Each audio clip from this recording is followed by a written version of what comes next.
हिंदी कहानी हिंदी कहानी हमेशा सोच समझ के काम करो। पंचतंत्र की कहानी है दोस्तों। इस कहानी को सुनने से पहले चैनल को सब्सक्राइब जरूर करें। दक्षिण प्रदेश के एक प्रसिद्ध नगर पाटलिपुत्र में मणिभद्र नाम का एक धनिक महाजन रहता था। लोक सेवा और धर्म कार्यों में रत रहने से उसके धन संचय में कुछ कमी आ गई। समाज में मान घट गया। इससे मणिभद्र को बहुत दुख हुआ। दिन रात चिंतातुर रहने लगा। यह चिंता निष्कारण नहीं थी। धनहीन मनुष्य के गुणों का भी समाज में आदर नहीं होता। दोस्तों, अपने दोस्तों को भी यह कहानी शेयर अवश्य करें। उसके शील कुल स्वभाव की श्रेष्ठता भी दरिद्रता में दब जाती है। बुद्धि ज्ञान और प्रतिभा के सब गुण निर्धनता के तुषार में कुम्हला जाते हैं। जैसे पतझड़ के झंझावट में मौसलरी के फूल झड़ जाते हैं, उसी तरह घर परिवार के पोषक की चिंता में उसकी बुद्धि कुंद हो जाती है। घर की घी तेल नमक चावल की निरंतर चिंता प्रखर प्रतिभा संपन्न व्यक्ति की प्रतिभा को भी खा जाती है। धनहीन घर शमशान का रूप धारण कर लेता है। प्रिय दर्शना पत्नी का सौंदर्य भी रूखा और निर्जीव प्रतीत होने लगता है। जलाशय में उठते बुलबुलों की तरह उनकी मान मर्यादा समाज में नष्ट हो जाती है। निर्धनता की इन भयानक कल्पनाओं से मणिभद्र का दिल कांप उठा। उसने सोचा, इस अपमानपूर्ण जीवन से मृत्यु अच्छी है। इन्हीं विचारों में डूबा हुआ था कि उसे नींद आ गई। नींद में उसने एक स्वप्न देखा। स्वप्न में पद्मनिधि ने एक भिक्षु की वेशभूषा में उसे दर्शन दिए और कहा कि वैराग्य छोड़ दे। तेरे पूर्वजों ने मेरा भरपूर आदर किया था, इसलिए तेरे घर आया हूँ। कल सुबह फिर इसी भेष में तेरे पास आऊँगा। उस समय तू मुझे लाठी की चोट से मार डालना, तब मैं मरकर स्वर्गमय हो जाऊंगा। वह स्वर्ग वह स्वर्ण तेरी गरीबी को हमेशा के लिए मिटा देगा। सुबह उठने पर मणिभद्र इस स्वप्न की सार्थकता के संबंध में ही सोचता रहा। उसके मन में विचित्र शंकाएं उठने लगी। न जाने यह स्वप्न सत्य था या असत्य, यह संभव है या असंभव। इन्हीं विचारों में उनका मन डावाडोल हो रहा था। हर समय धन की चिंता के कारण ही शायद उसे धन संचय का स्वप्न आया था। उसे किसी के मुख से सुनी हुई यह बात याद आ गई कि रोगग्रस्त, शोकातुर, चिंताशील और कामार्थ मनुष्य के स्वप्न निरर्थक होते हैं। उनकी सार्थकता के लिए आशावादी होना अपने को धोखा देना है। दोस्तों, कहानी बहुत अच्छी है, दोस्तों को अवश्य शेयर करें। मणिभद्र यह सोच ही रहा था कि स्वप्न में देखे हुए भिक्षु के समान ही एक भिक्षु अचानक वहां आ गया। उसे देखकर मणिभद्र का चेहरा खिल गया। सपने की बात याद आ गई और उसने पास में पड़ी लाठी उठाई और भिक्षु के सिर पर मार दी। भिक्षु उसी क्षण मर गया। भूमि पर गिरने के साथ ही उसका सारा शरीर स्वर्णमय हो गया। मणिभद्र ने उसका स्वर्णमय मृतदेह छिपा लिया, किंतु उसी समय एक नाई वहां आ गया था। उसने यह सब देख लिया। मणिभद्र ने उसे पर्याप्त धन वस्त्र आदि का लोभ देकर इस घटना को गुप्त रखने का आग्रह किया। नाई ने वह बात किसी और से तो नहीं कही, किंतु धन कमाने की इस सरल रीत का स्वयं प्रयोग करने का निश्चय कर लिया। उसने सोचा कि यदि एक भिक्षु लाठी से चोट खाकर स्वर्णमय हो सकता है, तो दूसरा क्यों नहीं हो सकता। मन ही मन ठान ली कि वह भी कल सुबह कई भिक्षुओं को स्वर्णमय बनाकर एक ही दिन में मणिभद्र की तरह श्री संपन्न हो जाएगा। और इसी आशा से वह रात भर सुबह होने की प्रतीक्षा करता रहा। एक पल भी नींद नहीं लगी।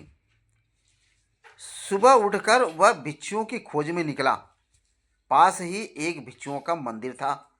मंदिर की 3 परिक्रमा करने और अपनी मनोरथ सिद्धि के लिए भगवान बुद्ध से वरदान मांगने के बाद वह मंदिर के प्रधान भिक्षु के पास उसके चरणों का स्पर्श किया और उसी वंदना के बाद यह विनम्र निवेदन किया कि आज की भिक्षा के लिए आप समस्त भिक्षुओं समेत मेरे द्वार पर पधारें। प्रधान भिक्षु ने नाई से कहा, तुम शायद हमारी भिक्षा के नियमों से परिचित नहीं हो। हम उन ब्राह्मणों के समान नहीं हैं जो भोजन का निमंत्रण पाकर गृहस्थों के घर जाते हैं। हम भिक्षु हैं जो यथेच्छा से घूमते फिरते किसी भी भक्त श्रावक के घर चले जाते हैं और वहाँ उतना ही भोजन करते हैं जितना प्राण धारण करने मात्र के लिए पर्याप्त है। अतः हमें निमंत्रण न दो, अपने घर जाओ और हम किसी भी दिन तुम्हारे द्वार पर अचानक आ जाएंगे। नाई को प्रधान भिक्षु की बात से कुछ निराशा हुई, किंतु उसने नई युक्ति से काम लिया। वह बोला, मैं आपके नियमों से परिचित हूँ, किंतु मैं आपको भिक्षा के लिए नहीं बुला रहा। मेरा उद्देश्य तो आपको पुस्तक लेखन की सामग्री देना है। इस महान कार्य सिद्धि आपके आए बिना नहीं होगी। प्रधान भिक्षु नाई की बात मान गया।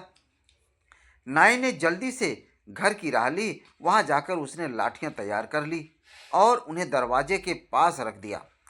तैयारी पूरी हो जाने पर वह फिर भिक्षुओं के पास गया और उन्हें अपने घर की ओर ले चला।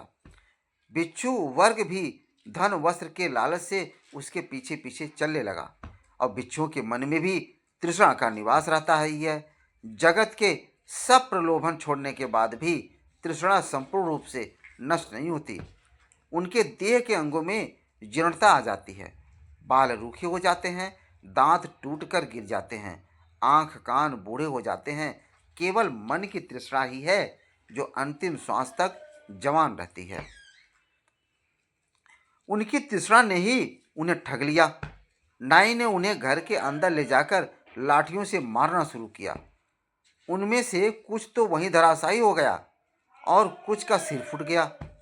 उनका कोलाहल सुनकर लोग एकत्र हो गए। नगर के द्वारपाल भी वहां पहुंचे।